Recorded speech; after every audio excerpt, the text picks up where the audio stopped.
दिल्ली विस्फोट के बाद अलर्ट मोड में दून पुलिस। पीएसी संघ दून पुलिस ने निकाला फ्लैग मार्च। सुरक्षा और सतर्कता का दिया संदेश। पुलिस की लोगों से अपील, अफवाहों पर ना दे ध्यान। उत्तराखंड कांग्रेस की नई टीम में ब्राह्मण ठाकुर की एंट्री। हरीश रावत का फॉर्मूला लागू। पहाड़ से मैदान तक जातीय समीकरण पर फिर फोकस। बद्रीनाथ धाम में बड़ी श्रद्धालु की भीड़। कड़ाके की ठंड से भी भक्तों का उमड़ा सैलाब। सीजन के अंतिम चरण में पहुंची यात्रा। 25 नवंबर को बंद होंगे बद्रीनाथ धाम के कपाट। आपदा प्रभावित परिवारों के लिए बड़ी राहत। उत्तराखंड कैबिनेट का बड़ा फैसला। मृतकों के परिवारजनों को मिलेगी 5 लाख की आर्थिक सहायता। पहले 4 लाख रुपए की थी सहायता राशि।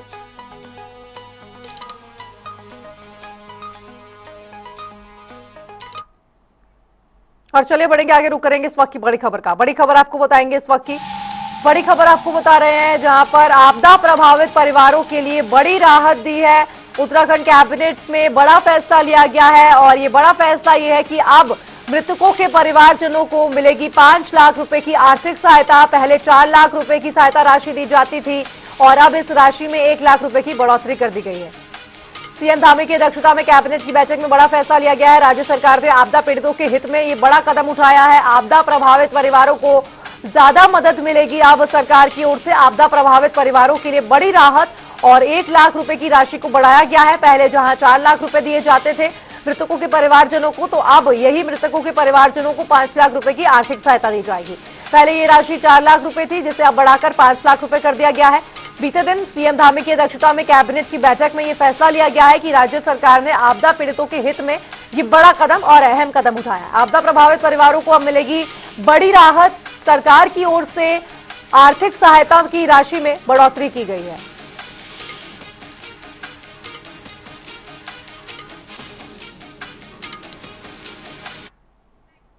और चलिए बढ़ेंगे आगे, रुक करेंगे इस वक्त की बड़ी खबर का। बड़ी खबर आपको बताएंगे, दिल्ली विस्फोट के बाद अलर्ट मोड में है दून पुलिस। ये बड़ी खबर आपको बता रहे हैं, जहां पर दिल्ली विस्फोट के बाद लगातार अलर्ट मोड पर काम कर रही है दून पुलिस। पीएसी संघ दून पुलिस ने फ्लैग मार्च भी निकाला है। सुरक्षा और सतर्कता का संदेश दिया है।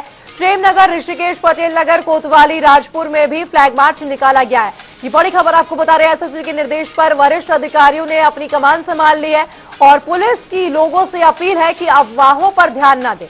आमजन को सुरक्षा का भरोसा दिलाया गया है। शांति बनाए रखने का संदेश यहां फ्लैग मार्च के थ्रू दिया जा रहा है। दिल्ली विस्फोट के बाद अलर्ट मोड पर दून पुलिस। आपको बताया, दिल्ली में कार ब्लास्ट के बाद लगातार अलग अलग राज्यों में सुरक्षा और सतर्कता के संदेश दिए जा रहे हैं और ऐसे में पीएसी के साथ दून पुलिस ने प्रेमनगर, ऋषिकेश, पटेल नगर, कोतवाली, राजपुर में फ्लैग मार्च निकाला है। ये संदेश दिया है लोगों से कि घबराने की जरूरत नहीं है, लगातार निगरानी रखी जा रही है। लेकिन पुलिस ने लोगों से यह भी अपील की है कि अफवाहों पर ध्यान न दें और आमजन को सुरक्षा का भरोसा भी दिलवाया है। ये बड़ी खबर आपको बता रहे हैं, जहां पर दिल्ली विस्फोट के बाद अलर्ट मोड में दून पुलिस काम कर रही है।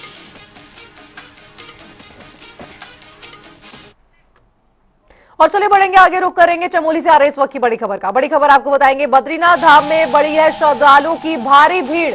ये बड़ी खबर आपको बता रहे हैं, बद्रीनाथ धाम में लगातार बढ़ोतरी हो रही है श्रद्धालुओं की। कड़ाके की ठंड में भी भक्तों का लगातार जनसैलाब उमड़ता हुआ नजर आ रहा है। बद्री विशाल के दर्शन को लेकर भक्तों में काफी उत्साह देखने को मिल रहा है। सीजन के अंतिम चरण में पहुंची है, आपको बताया, बद्रीनाथ यात्रा और 25 नवंबर को बंद होंगे बद्रीनाथ धाम के कपाट। सीजन के अंतिम चरण में जब पहुंच चुकी है तो 25 नवंबर को बंद होंगे बद्रीनाथ धाम के कपाट और ऐसे में कपाट बंद होने से पहले जबरदस्त भीड़ देखी जा रही है। ये बड़ी खबर आपको बता रहे हैं, जहां पर बद्रीनाथ धाम में श्रद्धालुओं की संख्या में लगातार बढ़ोतरी हो रही है। तस्वीरों में आप देख सकते हैं, लगातार कड़ाके की ठंड पड़ रही है और स्नोफॉल होना शुरू हो गई है, लेकिन उसके बावजूद भी श्रद्धालुओं का उत्साह नहीं रुक रहा है। बड़ी संख्या में श्रद्धालु बद्रीनाथ के दर्शन करने आ रहे हैं। बद्री विशाल के धाम के कपाट आपको बताएं 25 नवंबर को बंद हो जाएंगे, लेकिन उससे पहले श्रद्धालुओं में काफी उत्साह देखने को मिल रहा है और इतना ही नहीं, श्रद्धालु बड़ी संख्या में बद्रीनाथ धाम भी पहुंच रहे हैं। तस्वीरों में आप देख सकते हैं, स्नोफॉल हो चुकी है बद्रीनाथ धाम पे और ऐसे में लगातार श्रद्धालुओं की भीड़ ये दर्शाती है कि लोगों में, भक्तों में कितना उत्साह है बद्री विशाल को लेकर। और संवाददाता यशराज आनंद और भी ज्यादा जानकारी के साथ जुड़ गए हैं। यशराज, जिस तरीके से सीजन के अंतिम चरण में बद्रीनाथ यात्रा पहुंच चुकी है, लेकिन कड़ाके की ठंड होने के बावजूद श्रद्धालुओं में भारी उत्साह। जी बिल्कुल, मैं बताना चाह रहा हूँ कि बद्रीनाथ यात्रा अब सीजन के अंतिम पड़ाव में पहुंच चुके हैं। यानी 25 नवंबर को बद्रीनाथ धाम के कपाट बंद होंगे और वहीं श्री बद्रीनाथ कपाट के धाम बंद होने से पहले ही इस बार वहां पर बर्फबारी और कड़ाके की ठंड देखी जा रही है। कड़ाके की ठंड होने के कारण बारिश भी हुई है और बारिश के कारण वहां पर बर्फबारी भी हुई है। लेकिन सबसे बड़ी बात है कि कड़ाके की ठंड होने के बावजूद भी वहां पर श्रद्धालुओं का तांता लगा हुआ है। सभी श्रद्धालु भक्तिमय वातावरण में वहां पर पूजा अर्चना कर रहे हैं और साथ ही साथ वहां पर श्रद्धालुओं के आने की संख्या भी लगातार बढ़ती ही जा रही है, क्योंकि पर्यटक वहां पर श्रद्धालु जो वहां पर आ रहे हैं वो सभी श्रद्धालु पूजा करने के बाद इस मनमोहक वातावरण का आनंद लेते हुए काफी खुश और हर्षित हो रहे हैं, हर्षोल्लास के साथ वहां रह रहे हैं। कई श्रद्धालु की यदि बात करें तो वो वहां पर ठहर भी रहे, रुक रहे हैं ताकि भारी बर्फबारी का आनंद लिया जाए। क्योंकि यदि बात करें तो बद्रीनाथ धाम में कपाट बंद होने के बाद ही लगभग बर्फबारी होती थी, लेकिन इस बार प्रकृति की के विषय में यह कहें कि प्रकृति ने इस बार लोगों को, श्रद्धालुओं को बर्फबारी का आनंद दिया, जिस कारण से वहां पर बर्फबारी शुरू हुई और श्रद्धालु वहां पर काफी ज्यादा आकर्षित हो रहे हैं और साथ ही साथ वहां पर भक्तिमय वातावरण में श्रद्धालु पूजा अर्चना कर रहे हैं। लेकिन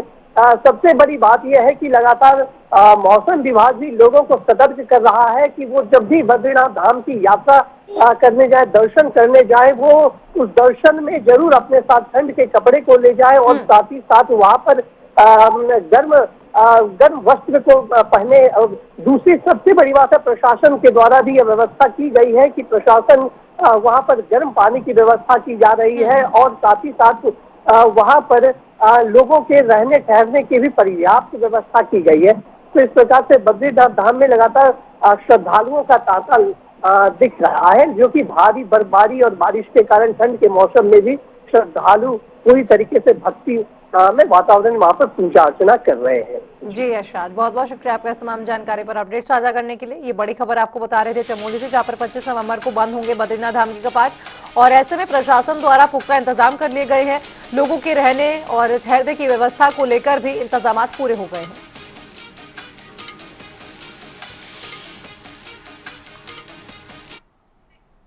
बढ़ेंगे खबरों की ओर, जहां ऋषिकेश इंटरनेशनल स्कूल ढालावाल में 12वां एनुअल डे आयोजित हुआ, जिसमें मुख्यमंत्री पुष्कर सिंह धामी और क्षेत्रीय विधायक सुबोध उनियाल ने शिरकत की। इस अवसर पर स्कूल के छात्रों ने विभिन्न प्रस्तुतियां भी दी। वो रोजगार पैदा करने वाले बने, अन्य लोगों को रोजगार से जोड़ने वाले बने और हम इस उद्देश्य को लेकर राज्य के अंदर अनेक प्रकार के, आज चाहे वो सेल्फ हेल्प ग्रुप चल रहे हों, नए इनोवेशन हो रहे हों, स्टार्टअप हो रहे हों, और कल ही भारत सरकार ने हमारे राज्य को ईज ऑफ डूइंग में पूरे देश में जो देश के प्रथम श्रेणी के राज्य हैं उनमें हमारा नंबर देश के प्रथम स्थान पर आया है। स्टार्टअप रैंकिंग में भी हम आज देश के अंदर लीडर श्रेणी में हम बहुत सारे प्रयास कर रहे हैं। हमारी महिलाएं बहुत शानदार काम कर रही हैं और आप सब जानते हैं हमारे राज्य के अंदर महिलाओं का राज्य की इकोनॉमी को चलाने में, राज्य की व्यवस्था को चलाने में बहुत बड़ा योगदान है और राज्य के अंदर बहुत सारे प्रोडक्ट, बहुत सारे उत्पाद जो महिलाएं बनाती हैं उनकी मांग आज बहुत तेजी से देश के अंदर और दुनिया के अंदर बढ़ रही है।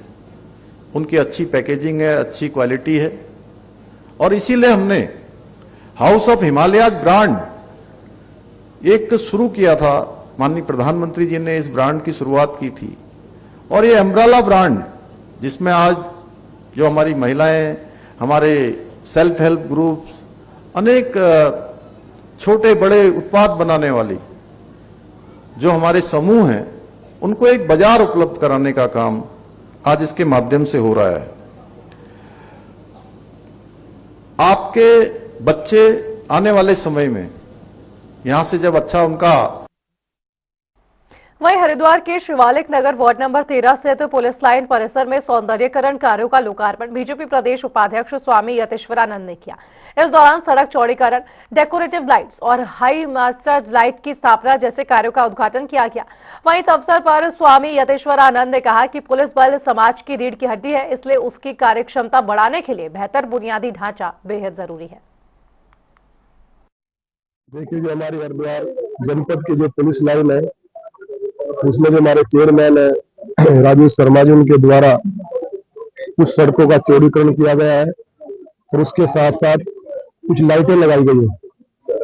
आज उसका लोकार्पण किया गया और बहुत ही सुंदर काम भाई राजीव जी के द्वारा यहाँ पर विकास का किया गया है पुलिस लाइन में। मैं उसके लिए राजेश शर्मा जी को बहुत बहुत बधाई देता हूँ, शुभकामनाएं देता हूँ और बहुत ही अच्छा लोकार्पण व्यवस्थित नगर पालिका अध्यक्ष श्री राजीव शर्मा जी की पहल पर हरिद्वार पुलिस लाइन जो हमारी इसका सौंदर्यीकरण का कार्यक्रम आज रखा गया था, जिसमें जो यहाँ के लाइटिंग की जो व्यवस्था है, साथ में सड़कों के चौड़ीकरण की जो हमारे कुछ प्रपोजल्स थे उसमें कार्य किया गया। उसमें इसका सौंदर्यीकरण के बाद आज इसका लोकार्पण किया गया। मैं इस कार्यक्रम में समस्त पुलिस जो हमारे जवान है परिजनों की ओर से धन्यवाद देता हूँ। लगातार क्योंकि पुलिस लाइन में जो परिजन है उनकी जो स्वास्थ्य की समस्याएं हैं या उनके जो अन्य प्रताओं हैं उनके संबंध में भी बात की गई है। मुझे उम्मीद है कि इसका भी जल्दी कार्रवाई। तो वहीं उत्तराखंड में चुनावी सरगर्मी तेज है। वहीं पूर्व मुख्यमंत्री हरीश रावत के ब्राह्मण प्रेम पर सियासत गर्मा चुकी है। हरीश रावत ने कहा कि सनातन धर्म, ब्राह्मण और कांग्रेस समन्वय और उदारता के प्रतीक है। वहीं बीजेपी नेता विनोद चमोली ने तंज कसते हुए कहा कि हरीश रावत ने कभी ब्राह्मणों को आगे नहीं बढ़ने दिया है।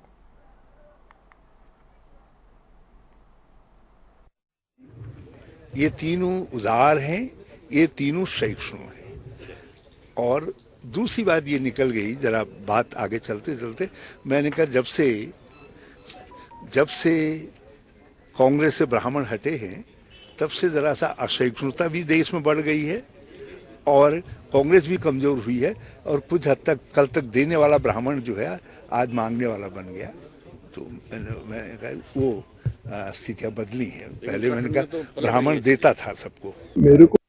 मेरे को जो लगता है कि जो कांग्रेस से ब्राह्मण दूर हुआ है और कम से कम उत्तराखंड के संदर्भ में अगर बात करूं तो उसका कोई सबसे बड़ा कारण रहा है तो हरीश रावत रहे हैं। क्योंकि जब पहला मुख्यमंत्री उत्तराखंड को कांग्रेस ने ब्राह्मण दिया था नरेंद्र तिवारी जी को 5 साल तक हरीश रावत जी ने चैन से रहने नहीं दिया और उनको अपने 5 साल पूरे करने के लिए 150 लाल बत्तियां बांटनी पड़ी, विवेकाधीन कोष बांटना पड़ा, जमीनें कौड़ी के भाव 1-1 रुपये पर जमीनें लीज की गई। ये सब नरेंद्र तिवारी जी को करना पड़ा और ये इसलिए करना पड़ा कि उनको 5 साल पूरे करने थे। ये सब किसकी वजह से हुआ? और मैंने विधानसभा में भी विषय उठाया था कि अगर ये प्रदेश डिरेल हुआ है तो ये नरेंद्र तिवारी जी के कार्यकाल से हुआ है, कांग्रेस के कार्यकाल से हुआ है और नरेंद्र तिवारी जी को सीट बचाने के लिए सब करना पड़ा। ये सब करवाने वाले थे हरीश रावत।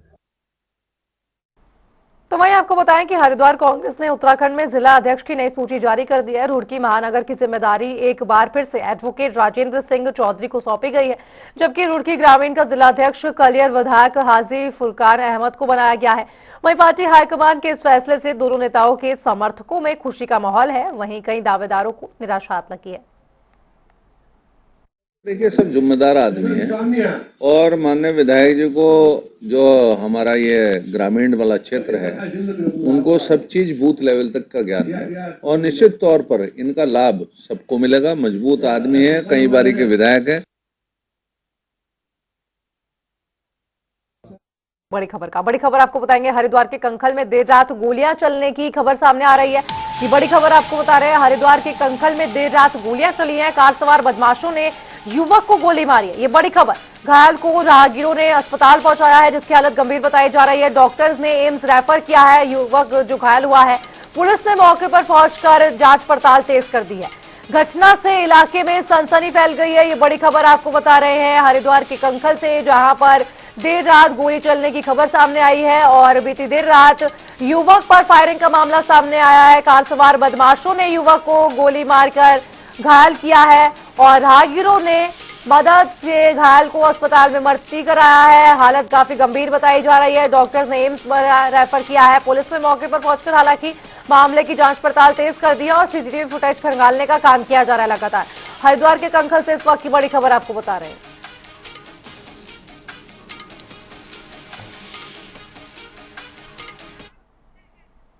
और चले बढ़ेंगे आगे, रुक करेंगे हरिद्वार से आ रही एक और बड़ी खबर का। बड़ी खबर आपको बताएंगे हरिद्वार में सिडकुल पुलिस की बड़ी कार्रवाई देखी गई है। ये बड़ी खबर आपको बता रहे हैं। चोरी की साजिश रचते 4 बदमाश गिरफ्तार की है सिडकुल पुलिस ने।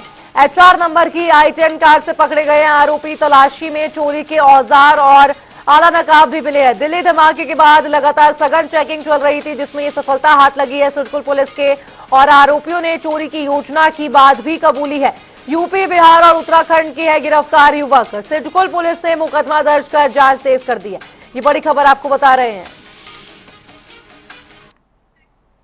और चलिए बोलेंगे आगे, रुक करेंगे सिडकुल पुलिस की बड़ी कार्रवाई का। बड़ी खबर आपको बताएं, सिडकुल पुलिस ने बड़ी कार्रवाई करते हुए युवक को VIP बनने का शौक अपना यहाँ भारी पड़ा है और बड़ी कार्रवाई करते हुए लाल नीली बत्ती लगाकर घूम रहे युवक को गिरफ्तार कर लिया। ये बड़ी खबर, युवक को गिरफ्तार कर लिया है। पुलिस ने स्कॉर्पियो वाहन सीज कर दिया है। दिल्ली ब्लास्ट के बाद बढ़ाई गई है चेकिंग, जिसके बाद लगातार कार्रवाई की जा रही है।